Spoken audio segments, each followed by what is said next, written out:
About 3 days after suddenly losing contact with Josh, I got a call out of the blue from my mother-in-law. "Tell you what, if you're living together, I'll let you know where my son's new place is. He earns $16,000 a month." Who earns $16,000 a month? I couldn't believe my ears when I heard her say that. Josh must have been showing off and lying. He didn't want to worry me, so I kept quiet, but I'm not going to stay married to Josh if I'm being mocked like this. "Well, I guess I'll divorce my husband who's earning $1,600 then." "Don't lie." My mother-in-law laughed loudly over the phone. "Well, I'm not bothered by being misunderstood. I'll consult a lawyer to start divorce process. You'll be the one struggling with a poor lifestyle. Goodbye." I hung up the phone, leaving my triumphant mother-in-law behind. Josh must have heard about the divorce because I suddenly got a bunch of calls from him, so I decided to block his number. I wonder who will regret this. I enjoyed my coffee, relishing my newfound freedom. I'm looking forward to what the future holds for the three of them. I'm Kelly, a 48-year-old tax accountant. My parents passed away early, but I've been working hard, running the tax accounting office they left behind. I met Josh at college. He was 3 years younger than me and kept pursuing me, but I didn't pay much attention to him. However, after we graduated, he continued his pursuit and I finally gave in and we started dating. Josh's brightness won over my parents, and we quickly got married. My in-laws didn't think highly of me. First, because I was older, and secondly, because I was a tax accountant, as Josh told me. They were initially against our marriage. But they quickly changed their minds when my father passed away suddenly before our wedding, and I took over the office. The wedding, which I paid for, was held grandly. Because of that, I never really liked my in-laws. Josh, on his part, never stood up to his parents when they made snide remarks and just apologized to me later, which wasn't very reassuring. When we were nearing our 5th year of marriage, my mother suddenly passed away. She was living in a nursing home and developed pneumonia from a cold. She wasn't very strong and eventually passed away, joining my father in heaven. I managed to be there for her last moments, but Josh, claiming he was busy with work, arrived only after she had passed. Oh man, I missed it. That's too bad. I couldn't believe how he casually said that. Even though he owed a lot to both my parents, how ungrateful he was. Josh then carelessly started talking about the inheritance. "Well, you've got the business and the house now, right? What about savings? How much did your mom leave? I've got a bike I really want." Indeed, my mom had saved a substantial amount. It was enough for us to live comfortably without extravagance. But I didn't want to let a man who talked about his desires right after my mother's death use my parents' savings. "There's a bit, but not much left. Besides, where would you even keep a bike? Just rent a parking space nearby. Or are you planning to keep all of your mom's inheritance to yourself?" Josh glared at me with a demonic expression. And he clicked his tongue before storming out of the hospital. That night, he didn't come home and was unreachable. He always does this when we fight. Fed up with his childish behavior, I finally called his parents' house. "Hello. Oh, it's Kelly. Are you trying to hog all of your mother's inheritance for yourself?" That was the first thing my mother-in-law said, and I immediately knew my suspicions were correct. "I'm not planning to keep it all for myself. I just want to use my mother's inheritance wisely. That's not for you to decide." How dare you, a daughter-in-law, be so presumptuous? I couldn't understand her point of view at all. Why was it cheeky for me, her daughter, to decide how to use my mother's inheritance? I replied, trying to control my anger. "Anyway, I'll decide how to use my mother's inheritance. If Josh can't accept that, I'm considering divorce." "Divorce?" After my mother-in-law's shrill voice, I heard Josh's panicked voice from the other end. Then, after a bit, she tried to sweet-talk me. "Kelly, calm down. I'll send Josh back tomorrow. Have a good talk, okay?" Okay. Arguing further with my mother-in-law wouldn't change anything. So I decided to end the conversation with a short reply. "That's good. See, you both just got heated. I'm sure you can work things out by talking. Josh is remorseful." "Is he?" My curt attitude seemed to panic my mother-in-law. In fact, I had been sending about $4,000 a month to my in-laws. She seemed terrified that this would stop if we divorced. Eventually, Josh stayed at his parents' house that night and I rested at home. The next morning, Josh came back early and immediately apologized to me. I'm sorry. I really wanted that bike and acted horribly without considering your feelings. Josh has always been impulsive, unable to resist immediate desires. Being a spender, it kind of made sense. If something like this happens again, I'll divorce you without question. And don't run to your parents' house every time we fight. I end up getting scolded by your mother. My bad. Why didn't I divorce him then? I regret it now, but back then, I believed Josh would change. However, Josh started acting strangely around that time. First, he began coming home late. Then, he started caring about his appearance, which he had neglected before. I was busy with work, so I didn't notice these changes until the winter of our 10th year of marriage.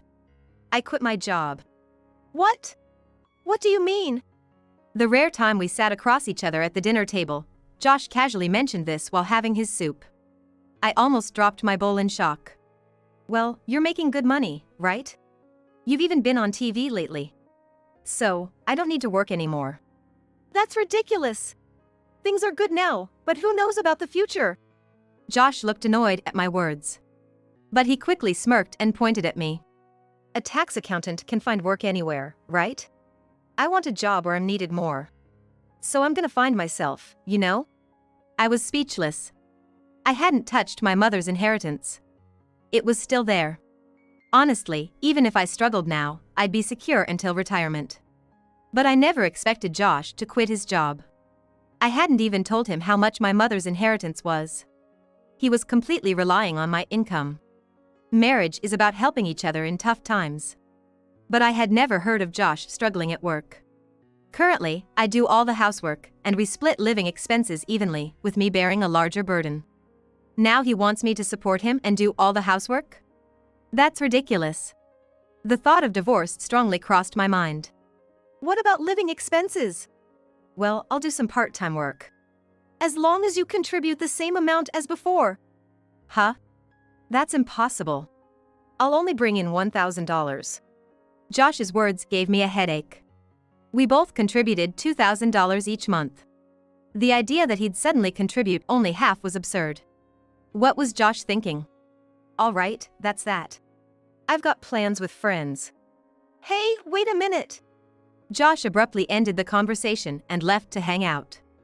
Josh left forcefully, and due to my preoccupation with his words, I made several mistakes at work that day, leading to more overtime. Josh took advantage of this, coming home later and later. Even when I pointed this out, he became angry instead of remorseful. After starting his part-time job, he completely stopped doing household chores, coming home late and sleeping, living like a student. How long do you plan to keep up this lifestyle? Do your parents know? Hey, don't tell my mom and dad. It'll worry them. But... Josh angrily slammed the table at my words. Just wait. I'll get a job soon. Until then, keep it a secret. I believed Josh and decided not to tell his parents. However, even after 2 years, Josh didn't leave his part-time lifestyle. He started hopping between jobs, earning $1,600 a month and spending it all as pocket money. We can live comfortably on your salary. It's not a problem. Recently, Josh said such things, leaving me to pay all the living expenses. I initially insisted on his contribution, but gradually, handling all the finances became a hassle, and I ended up shouldering everything. This lifestyle made me question the point of Josh's presence. And our marriage. I continued the marriage because I couldn't forget my parents' smiling faces when we decided to get married. However, an incident that trampled on my feelings occurred. Strange, the phone's not connecting.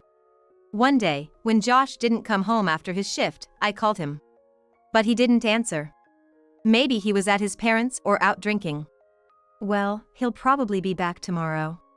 Josh often came home late, so I wasn't too worried. But after 2 days without any contact or return, I began to worry. I called his parents' house. But they too were unreachable. I even considered contacting the police, fearing an incident. 3 days after losing contact with Josh, I suddenly got a call from my mother-in-law. If you live together, I'll tell you where my son's new place is. He makes $16,000 a month. Who makes $16,000 a month? I couldn't believe what I was hearing. Josh must have lied to impress. I kept quiet to not worry them, but I had no intention of continuing a marriage where I was being mocked. Then I guess I'll divorce my husband who brings home $1,600. Don't lie. My mother-in-law laughed loudly on the other end. Well, I'm not bothered by being misunderstood. I'll consult a lawyer to start divorce process. You'll struggle with a poor lifestyle. Goodbye. I hung up on my triumphant mother-in-law. After that, I received numerous calls from Josh, so I decided to block his number. I wonder who will regret this. I enjoyed my coffee, relishing my newfound freedom. I'm looking forward to what the future holds for the three of them. The next morning, I left the house early. I had already changed the locks yesterday. Even if Josh returned, he couldn't enter. By noon, I checked my phone and, as expected, saw missed calls from my mother-in-law. I listened to the voicemails through my earphones. The first few were from Josh. Hey! The locks have been changed, and I can't get in. Come back home right now.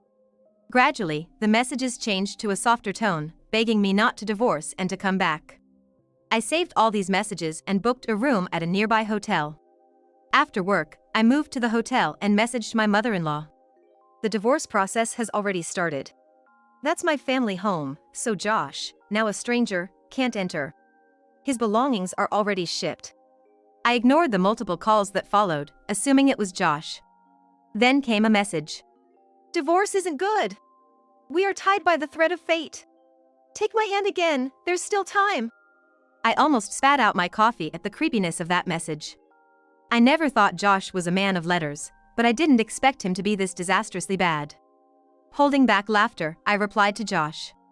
I'm sorry, but our relationship is over. Soon after, I received an even creepier message from Josh, but I just laughed it off on my bed and ignored it. The next day, I took a day off work and went to see a lawyer I know.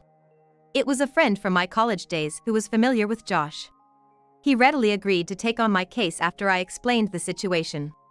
I prepared all the documents and presented the evidence I had been collecting over the years. With my friend's approval, I set a date for the final showdown with Josh. When I informed Josh, he quickly agreed to attend the meeting. He also sent a text begging for reconciliation, which I ignored, responding with a curt "see you then." On the day, Josh and his parents appeared, strangely confident. Have you reflected enough? It's been long enough to cool your head, right? Maybe it's time to come back home. Yeah, your house is so lovely. Josh's words were echoed by his annoying mother-in-law. I just smiled at them. Seeing the person standing next to me, Josh's face turned pale. Bob? Why are you here? Because I hired him. That's not fair. I don't understand what you mean. Josh glared at me, gritting his teeth in frustration. Amidst this, his mother smirked and spoke up. Oh, Kelly, that's not good. What do you mean? Being with another man while still married. Isn't that adultery? Both my friend and I could only respond to her absurd claim with a wry smile. My friend took out our contract from his bag and explained it to her. She became furious upon hearing everything. What? A lawyer? Don't get ahead of yourself. I'm paying with my own money, it's my right. You're welcome to hire one too. Faced with the truth, she grimaced. Knowing her stinginess, she wouldn't approve of spending so much on a lawyer. Then Josh, trying to be smart, spoke to my friend, Bob. Great idea. If Bob represents me too, we can resolve this. That's ridiculous. Shut up. You stay out of it. Josh said, glaring at me. I showed him the alimony claim papers. He quickly scanned them and blanched. What's this? Exactly what you see. The alimony claim detailed his failure to contribute to living expenses, not returning home and not helping with household chores, misusing joint savings, and infidelity. You knew about this. With how obvious you were, I thought you weren't even trying to hide it. His face went pale at my words. I discovered the misuse of our joint savings about a year ago. The account has been managed by Josh since our marriage. I hadn't used that account much and didn't create a card to avoid withdrawals. Due to Josh's extravagant spending and checking the statements online, my suspicions were confirmed. His credit card bills were being deducted from that account every month. So, you'll pay back what you misused, right? Half of that is mine. Well, yes. But the account is in my name, and you haven't deposited anything for years. Josh cursed and showed his irritation. His glances, trying to gauge my reaction, were infuriating. His gestures, which I once thought were seeking forgiveness or the right moment to reconcile, no longer seemed charming in a 45-year-old man. Displeased with my unimpressed demeanor, Josh clicked his tongue exaggeratedly and started talking down to me. The problem is, you've never really respected your husband, which is a basic thing, you know. That's why I've been forgiving you with money. Josh's selfish argument made my temples twitch in annoyance. What should I do with this fool? As I contemplated, I pulled out evidence of his infidelity from my bag. It seems you've been quite busy with various girls, haven't you? This is your fault. What? His nonsensical excuse made me ask in disbelief. Then, his mother, who had been listening, started talking smugly. Josh is a catch, you know? He doesn't need someone like you. He's got a high income, good looks, and above all, he's kind. But not kind to his wife, apparently. My interjection clearly didn't amuse her. She turned red with anger and yelled. That's because you're an unattractive wife. If you were young and cute like these girls in the photos, Josh would be kind to you. She said this and pulled Josh's arm. Josh, looking completely drained, nodded weakly but kept glancing at me nervously. I couldn't pass up such an opportunity, so I took out another piece of evidence from my bag and showed it to her. Your pride and joy's son, he wouldn't have any companions without paying at those clubs, you know? What is this supposed to mean? She snatched the photo from me and thrust it at Josh. Josh, seeming to have lost all energy to make excuses, just looked down. It's exactly as you see. Josh's affair partners were girls from nightclubs. He's been visiting them daily and showering them with gifts. His mother blinked in disbelief, holding onto Josh's arm. Infidelity was just. I wanted Kelly to be jealous. I was lonely. I'm sorry. I'll stop. Really? As Josh desperately tried to explain himself, I pulled out another document. It was a printout of messages Josh had sent to the girls, promising to marry them after getting a hefty sum from our divorce settlement. He's been telling these girls he'll divorce me and lavish them with wealth from the property division. What about that? I read aloud, and Josh, visibly shaken, snatched the paper from my hand and crumpled it. You can destroy it all you want. I have plenty more. This is harassment. No, just showing the truth. Josh gritted his teeth in frustration but seemed to realize he couldn't win this argument. He just clenched his fists and glared at me. Then, his previously silent father suddenly spoke up. It's all Kelly's fault for not paying attention to him. Isn't it your responsibility? Infidelity is just a man's way of showing his worth. What era is he living in? I stared in disbelief. Thinking he made a good point, he looked smugly at me. You say it's his worth, but Josh doesn't have that kind of money. Using his wife's money to impress others, that's pretty lame. I intended to hit him with logic, but his father just burst into laughter. It made me confused. You lived off Josh's salary while saving up that money, right? That's why you could save so much. A mere part-timer like you shouldn't be so presumptuous. Who's a part-timer? I looked at Josh with irritation. Josh quickly looked away as our eyes met. Realizing something, I addressed his father. Do you even know what my job is? You're just a part-timer at a tax office, right? No. I am a certified tax accountant. And also the CEO. Stop bluffing. No, it's the truth. I handed him my business card. I was grateful for my habit of always carrying them. He looked at it, disbelief written all over his face. This isn't fake? It's real. My friend here can vouch for that. My friend nodded, and Josh's father turned pale. I decided to drop another bombshell. Josh's income, $160,000, right? That's actually my income. What? Look, here's Josh's pay stub. I handed it to my father-in-law, who cautiously peeked at it. My mother-in-law also looked over his shoulder. Their faces quickly turned red. Josh was lying. Hey! What is this? Your salary is only $1,600? What happened to the company you were working for? Confronted by his parents, Josh looked at me with a plea for help in his eyes. I decided to throw him a lifeline. Josh quit his job suddenly a few years ago. He said there were other jobs out there more suitable for him. Well, it seems he hasn't found that job in the past few years. It was a lifeline, but more like a sinking boat with a hole in it. Josh looked at me with a look of despair. I returned a bright smile to Josh. If your income hadn't been so low, we would never have suggested living together. Apologize to Kelly right now. It's not too late. Hearing his parents' selfish reasoning, Josh started to beg me. But his actions didn't move me at all. Kelly, I'm sorry. I was wrong. I'll find a job. I'll work. Just give me one more chance with you. No way. My honest response left Josh gaping at me in shock. He probably thought I'd forgive him if he just apologized. Unfortunately, I don't need a costly roommate in my life. There was love when I used to forgive with apologies, but now, there's no love left for you. That can't be. Josh collapsed on the floor, crying. No one comforted him, everyone just looked on with cold eyes. Kelly, I'm sorry. We had no idea. But can't you reconsider the divorce? That's right. It's too hasty, isn't it? This time we'll live together and straighten out Josh. I was almost impressed by their persistence in trying to prevent the divorce and force cohabitation.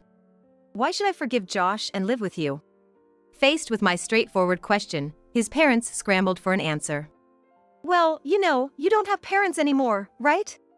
We think of you as a real daughter. That's right. Being alone is sad. Their claim of considering me their real daughter didn't please me at all. In fact, it disgusted me. My feelings must have shown on my face, as they continued talking nervously. Shopping and lunch would be nice, right? Let's live together happily from now on. Right. Living together, we'll surely understand each other better. Hearing this, I couldn't help but burst out laughing. Josh and his parents looked at me in astonishment as I suddenly burst out laughing. That's funny. Happily? Understand each other? You must be joking. Living with a cheating husband, a father-in-law, and a pretentious mother-in-law? No, thank you. My words turned their faces red. But then, my mother-in-law's face turned pale. A cheating husband and father-in-law. Oh, you noticed? Yes, it's not just Josh who's cheating. Saying this, I took out the last piece of evidence from my bag. My mother-in-law's face twisted in horror as she looked at the photo. You're still continuing this. Why do you have this photo? Actually, when I went to request the infidelity investigation, I accidentally witnessed my father-in-law's affair. Thinking it might be useful, I took photos as evidence. You said we were already over that time. No, wait, this is a misunderstanding. What misunderstanding? Where did you go wearing the tie I gave you? While the two argued, Josh was visibly distressed. I took this opportunity to hand him the divorce papers. Can you sign this now? Are we really getting a divorce? Of course. Hurry up and sign. Josh, crying softly, signed the divorce papers. I bid farewell to him and left his quarreling parents behind. Afterwards, we went through the divorce process. I officially became free. Fortunately, there were no complications with my work. Josh somehow managed to find full-time employment later. But his salary was half of what he used to make, and he had to work twice as long. Apparently, he cried every day, wanting to quit. After years of flitting from one part-time job to another, it seemed he expected to return to his previous status and income immediately. His classmate, who told me this, was astonished by his unrealistic expectations. Moreover, as soon as his flings realized he had no money left, cheating partners disappeared like spiders scattering. Predictably, it wasn't Josh but his money that had been attractive. He was so shocked that he confronted the women at their workplace, only to be harshly dealt with by some intimidating men, and since then, he hasn't been able to return to those nightclubs. As for the house he had moved into, it turned out he had used my savings for the down payment and soon couldn't afford the mortgage, resulting in him being kicked out. Now, he lives crammed in a small room with his parents. His parents, after a big fight, divorced but couldn't afford to live separately, so they ended up living off Josh's salary. His father's affair had been with his mother's schoolmate, continuing even after their initial discovery when Josh was a child. However, after this incident, the mistress left him for good. Like Josh, his father had squandered his savings on women. Naturally, they fought daily over money and women, sometimes even involving the police. They became known as the troublesome family in the neighborhood, unable to find part-time work and relying only on a meager pension. As for me, my company's doing well, and we've hired more staff. The business demands even more of my attention now. My friend, who became our legal advisor, has been a great help. I've also started keeping a cat, something I couldn't do before due to Josh's dislike of animals. I dedicated a room in my new house to the cat, with a cat tower and other amenities. The cat brings me comfort and balance. Even on tired days after work, my work performance has improved. I'm even considering adopting a second cat. Also, I've recently become interested in someone. The friend who became my legal advisor. We've known each other since college, but I never saw him that way before. However, after my divorce, he was there for me, listening to my stories all night and taking me out for meals. He even introduced me to my cat. The cat is fond of him, and he often visits on his days off. He's calm and trustworthy, someone I can really rely on. It's hard not to fall for someone like that. I've started to feel his affection towards me too. Maybe a new spring is just around the corner. All right, let's do this. I wrapped my favorite scarf around my neck, talking to my reflection in the mirror. It's my daily routine that really pumps me up. Tonight, I have dinner planned with him, so no overtime at work. I'm determined to express my gratitude and feelings to him. With that resolve, I left the house.